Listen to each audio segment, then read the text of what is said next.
Hello beautiful soul! Welcome back to my channel. This is my channel from Japan, Kabayan Gemini. This reading is for you. Tingnan natin iyong second half ng January 2026.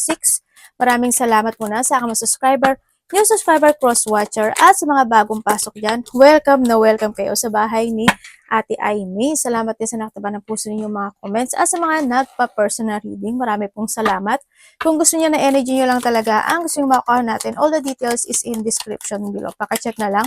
General reading tayo, kunin mo lang ang sayo at itapon ang hindi naman sayo. Maaring vice versa, energy mo, energy ng person mo, energy ng malapit sa puso mo, nangyayari, or mangyayari pala. Use your own intuition, lawakan nyo yung isipan, ano man ang gender mo, ano man ang edad mo, wala sa baraha ang kapalaran ng tao, nasa inyo pa rin ito. No? Gawin yung guide yung mga warning na pwedeng lumabas sa baraha, hindi po yun negative, it's a warning para magkaroon din kayo ng idea kung ano mga bagay o sitwasyon na need to aware or to alert o change of decision. Pero pag gusto nyo na positive reading lang, hindi itong channel na ito ang para sa inyo. Okay, getting together with a friend. Maaaring magkakaroon ng mga union, ano? Getting together. Pwede rin ang basta sa friend kasi is pwede yung kapatid, anak, magulang, or friend, or karelasyon. Pwede yan, no? Sa iba sa inyo, maaaring magkakaroon ng mga celebration, happiness, or makakaramdam ka ng happiness this time. Yan, magkakaroon mga union, getting together with someone who's connected sa iyo. Pero Gemini, mag-ingat ka, someone is having stupidly. Baka naman ikaw to ha, wag naman sana. Or someone. Pwede rin na ito is isa sa iyong mga kaibigan or karelasyon mo man siya or connected to sa iyo. Mag-ingat ka kasi baka may tao na doble kara ang mukha, di ba? Yan, mag-ingat kayo sa langaw. Pwede may mga tao na may sakit or magkakasakit kayo. No, pag nadapuan ng langaw, umiwas na kayo or there's a person na may illness. Or baka ikaw may sakit ka. Or nandito yung depression. May mga iniisip na nadidepress ka sa iba sa inyo. Gemini, family sorrow. May mga lungkot pagdating sa family or pag sa health issue, ganun din. Tulad ng sabi ko, di ba, there's a illness or may sakit.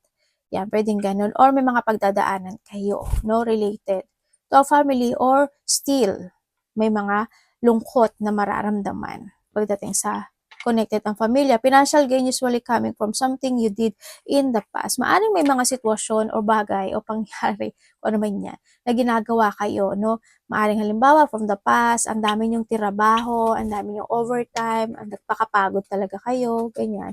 And yun is magiging okay, no? Kung ano yung tirabaho mo, kung nag-iipon ka man, nagsisave ka man ng money, o nag-offer overtime ka man yan, yan, marireceive mo yun. Kung gaano mo itirabaho yung bagay o sitwasyon na yun, magiging okay siya. Magigain siya, no? Sa iba sa inyo. Distant friend is thinking of you. Tandaan mo, friend is hindi lang friend. No? Kapatid, anak, magulang, karelasyon, kung sino man yan.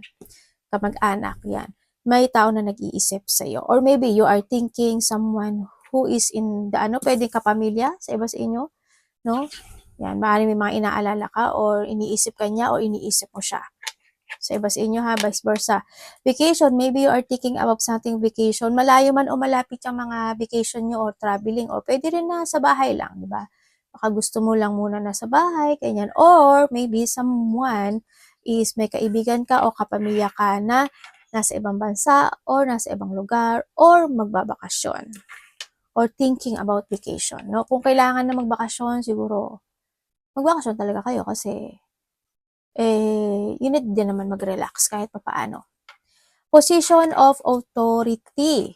Okay, when it comes sa position of authority, siguro hindi ko dito kasi sitwasyon mo na meron kang gagawin o i-structure o i-reveal din man sa iba na isang sitwasyon na ikaw ang magiging leader or ikaw ang magiging boss or ikaw yung magmamanage, pwedeng ganun, no? Or pwede rin na iba sa inyo, isaharap kayo sa isang tao na mataas ang posisyon or nakakataas sa'yo. Pwedeng magulang mo, nakakataas siya sa'yo. Or pwedeng mga lawyer, judge, or pwedeng mayor, pwedeng mga ganyan. Or magkakaroon ka ng level up, pwedeng ganun. Or handun yung magkakaroon ng mga recognition, pagkakakilanlan, or mas more dadami yung connection mo, pwedeng ganun, ano, sa iba. Or sa iba naman sa inyo is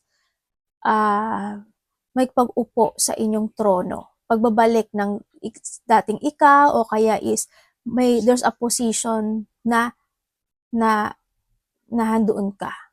Parang uupo ka sa isang posisyon na mataas. Ganyan, sa iba sa inyo, no? Or pwede yung mga leadership situation niya sa iba. O pamumuno, ayaan. Oy, affair with a family. Pagtabihin natin ito si family. Uy, kung nagkakaroon man ng mga illness, lungkot, ako nakikita dito. Also, di sa growth kasi, ano, kung tignan mo dito ba? Di ba weeping willow? Parang ito, yung puno nagkaroon na ng dahon. Yan. Huwag ka mawala ng pag-asa, no? Kasi maaaring babalik yung confidence mo this time. Sa nakikita ko dito at nandito na si Dolphin. So, Dolphin kasi is a free yan eh, no? Yan. Ang nakita ko dito is may mga situation or kung nagkakaroon ng mga na-confine, na doktor, na hospital, nagpa-check up, nag-illness, is magkakaroon ng recovery, no? Sa nakita ko sa iba sa inyo. Kung may mga lungkot ako nakikita is nahandoon naman na you are more on positive thinking din sa nakikita ko na lahat ng gagawin mo sa buhay mo is magtatagumpay. Yes, magtatagumpay kasi nasa iyo si Tron sa nakita ko dito. Maaring ikaw is konting magpapahinga, but still, hindi ka nawawala ng pag-asa. Nandun ka sa point na yon. Kung baga, papatuloy ka pa rin with the dolphin. Parang yung dolphin, di ba, langoy lang siya ng langoy, langoy siya ng langoy. Di ba, kasi andito si Sun. Nandun ka sa point. Or, syempre, wag kang hihinto. Tuloy-tuloy lang. Kasi makukuha mo yung ninanais mo dito. Kasi andito rin si Sun. O, di ba? May mga saya. Energy ni Gemini. Nandito yung sitwasyon na you are more on thinking about growth, ano, sa mga bagay-bagay o sitwasyon mo sa buhay. Energy mo.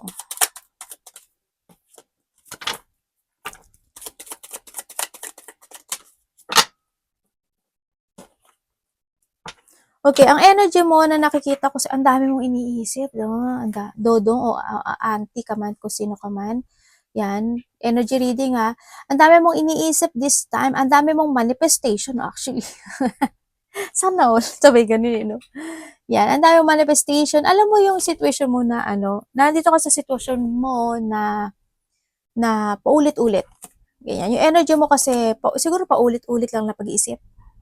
O may mga bagay na pinapantasizing mo, dinidream mo, hindi mga wishful thinking, hindi mga manifestation mo, no?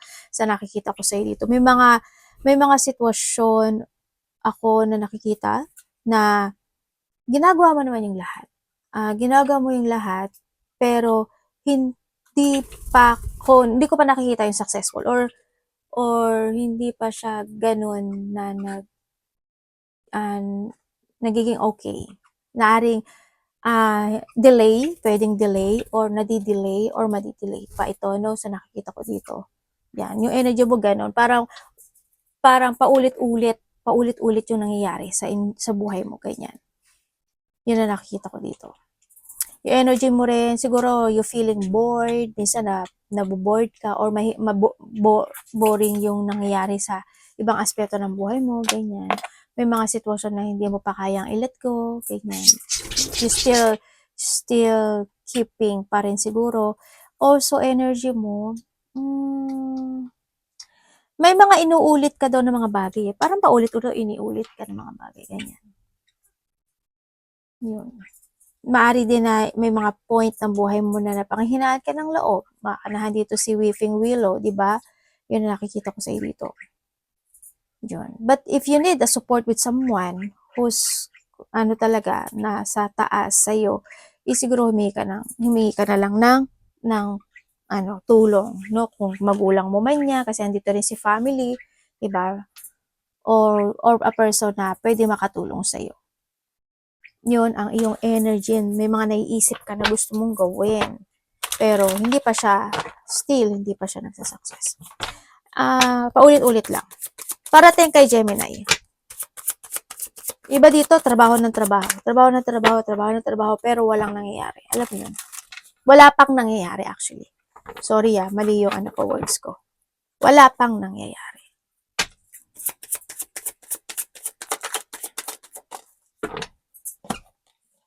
Parating. O yung family. More on family related kayo, no? May completion ka.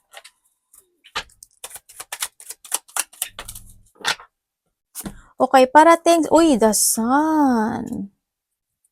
Universe, pwedeng explain mo sa akin to.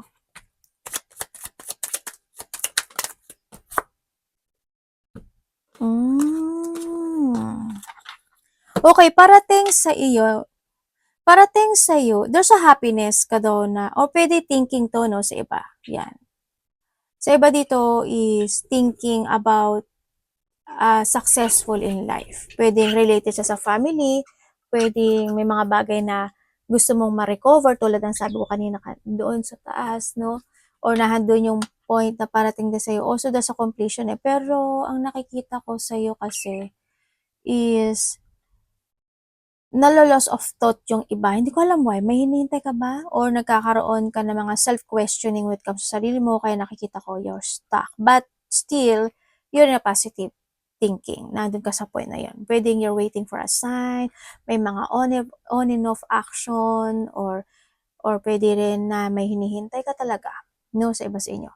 Parating sa inyo, magkakaroon daw ng mga union, or maybe you're thinking about something union, pwedeng ganon, no?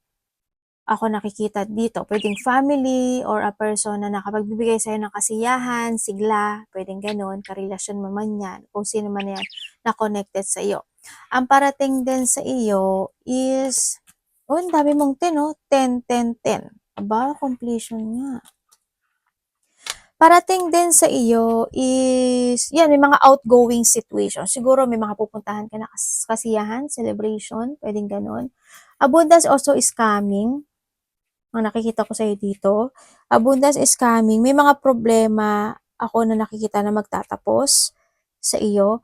Ang hindi ko lang maintindihan, may mother figure. Hindi ko alam kung ikaw ito or someone na mother figure sa buhay mo.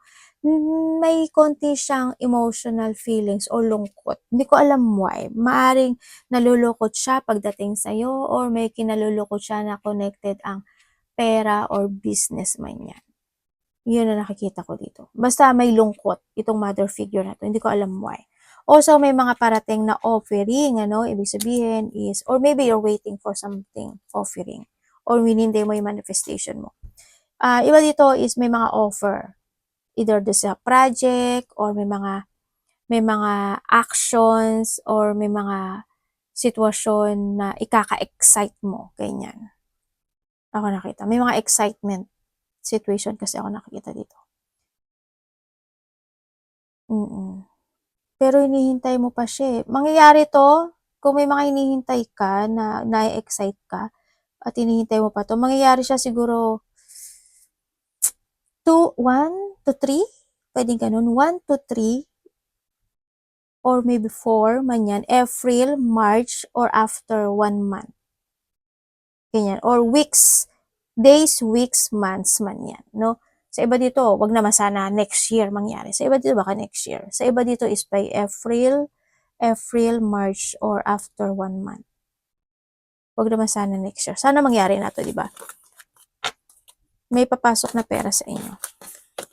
Tingnan natin ang dapat mong iwasan. Yan, pagdating dito sa nakita ko dito, parating sa'yo, mas maganda to kasi daw sa fortunate outcome. Ako na nakita ito, no? Mas mag-trust ka daw din sa intuition mo. Magkakaroon na sa'yo na parang nandun ka sa point ng buhay mo na may mga bagay na maiintindihan mo na this time. Or iintindihin mo na. Ganun. Mas more thinking of positivity. Also, enlightenment, yan. Enlightenment in any situation of life. Yan. May mga sitwasyon na celebrating or is celebrate. Yan. Abundance also is coming. Baka may mga kayo, paglabas-labas talaga, no? Outgoing situation. Dapat iwasan ni Gemini. Ay, Galileo.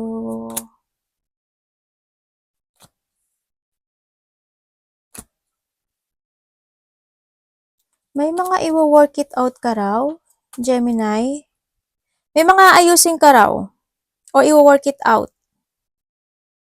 Or i-develop sa iba. Papers and documents. Yun na nakita ko. Baka may mga ayusin ka, isusulatan, pipirmahan, ipapasa, speech, writing, pwedeng gano'n. No, ako nakikita dito. Sa iba sa inyo, maaaring ito is ginawa nyo na to dati. Maaaring gagawin nyo lang ulit.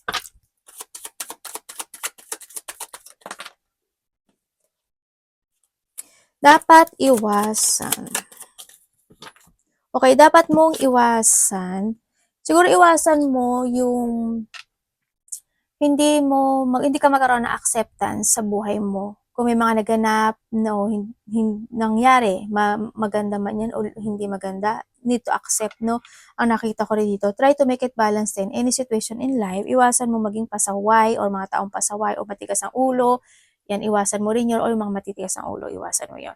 Iwasan mo ma-stuck ka, iwasan mo na hindi ka makapag-desisyon or mawala ka into your decision making, maging irresponsible ka at hindi mo i-improve or hindi ka mag-progress or mag-commit or give an effort and hard work sa mga bagay o sitwasyon na you want to success or you want to improve, no? Iwasan mo rin, siyempre yung mga tao na hindi ka gusto, nagkakaroon ng pagtatalo, ganyan, alitan, umiwas ka na lang sa mga ganun, tsaka yung mas mas marami pang lumalabas na gastos dahil sa naiipon, iwasan mo yon o kaya kung may mga pagkakagastusan ka, patient na lang muna, ganyan. Iwasan mo rin, yan, pagiging tamad, lack of ambition ka, yung mga tao na may mga bad intention, kung ikaw may bad intention, iwag na rin, iwasan mo. Pag-aalboroto, iwasan mo mga worrying or mga mental distress, iwasan mo. O yung mga sitwasyon na makakapagbibigay sa'yo ng gano'n, umiwas ka doon. Or yung pag-iisip ng hindi maganda. Yan, ng kabiguan. Tsaka kung may mga problema ka, i-share mo rin sa mga tao na pwede mong pagkatiwalaan.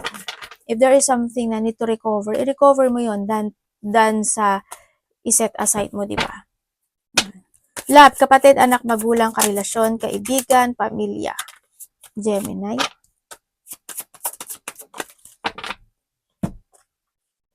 Aba, the Wheel of Fortune. May something.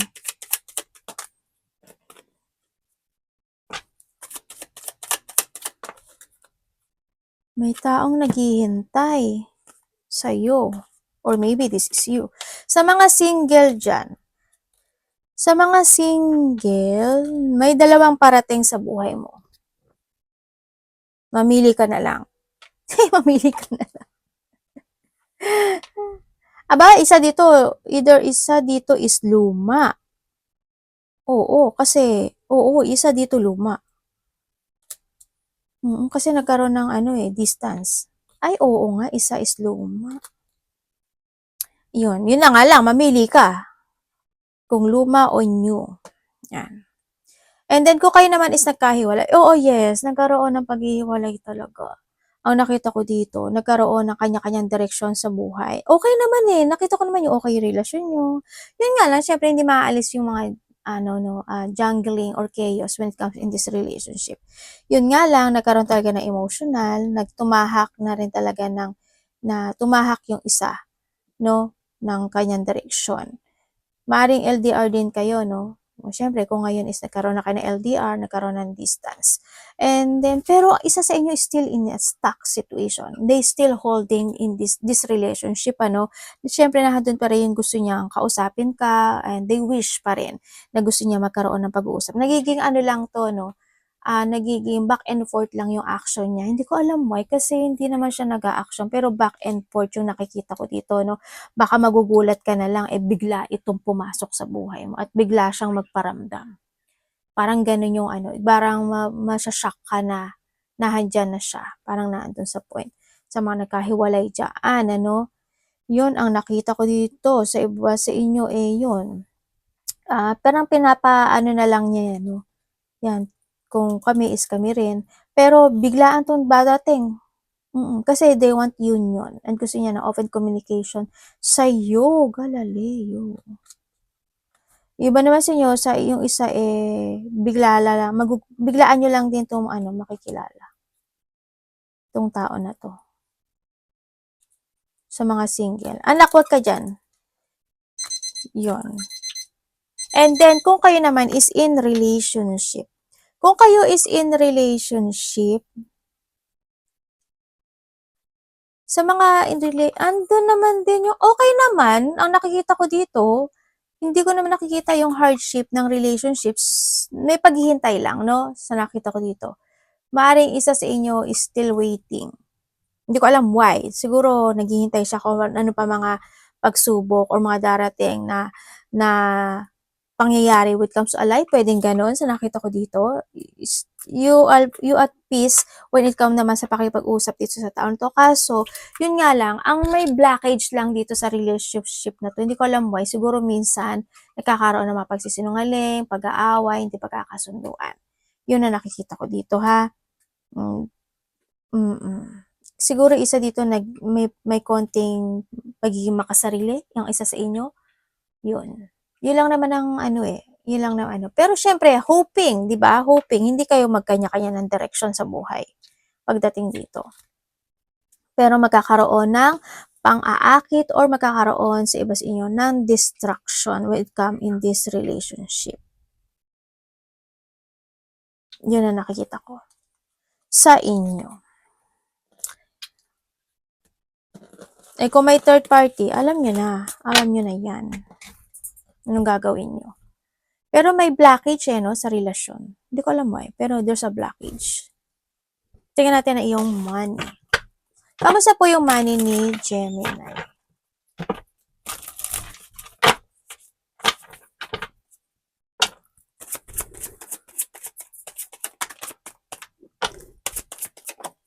Uy. Saan ka? Sabay ganun eh. Gemini, money. Alam mo, yung iba sa inyo is maaring kayo is may business, no? Malaki man o maliit ang business nyo. Congrats. Alam ko na mahirap man yan o ano, basta magtiyaga at magpursige lang kayo kasi there's a victory and success happen to your life. Syempre, sa iba sa inyo, when it comes to your money, is nandito ka sa situation mo na nagkakaroon, kasi money and trabaho to, no? Yes, mas more ka ngayon is siguro nagpo-forward ka na more this time sa pagpapalago na iyong money. This time, nakita ko naman is kahit mahirap, pinipilit at talagang you keep fighting na magkaroon ng pera or makalikom ng pera or maging success will come sa pera. Ate, magsasucess ba ako? Yes, magsasucess ka.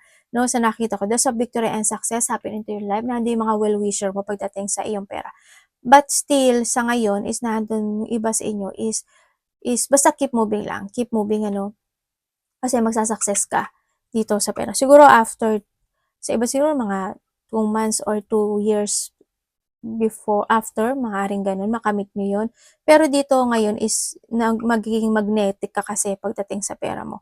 Pwede rin na dito yung situation na may tao na nagbibigay sa'yo ng suporta pagdating sa pera or may hihingi sa'yo ng suporta o may pagbibigyan ka ng pera.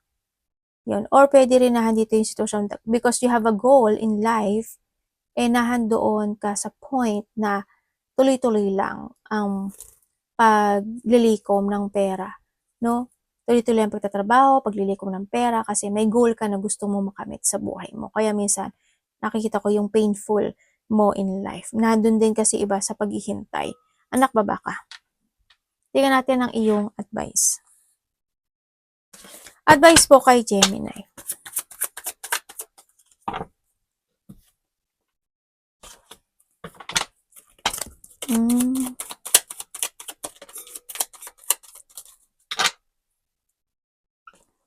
Okay, walang fortune, no?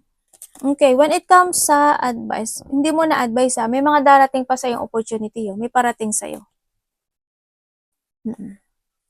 May mga parating na opportunities in life. Yun nga lang, sana mapansin mo siya. Yan. Okay, when it comes to advice sa'yo is, bumawi ka daw ng tulog. Sabay ka. Yan. Kung medyo kulang ka ng tulog or pagising-gising ka, by the next day, siguro bumawi ka ng tulog. That's the best yun kasi mas makakapag-isip ka ng maigi, no? And syempre, sabi rin ni universe is they always give you a message. Maaaring hindi mo lang din siguro na-recognize. Mga repeating numbers, repeat 111, 222, or 333 man yan. Kung anong number yan, 999 man yan, mag-focus ka doon. Research mo na lang sa YouTube kung ano yung meaning nun.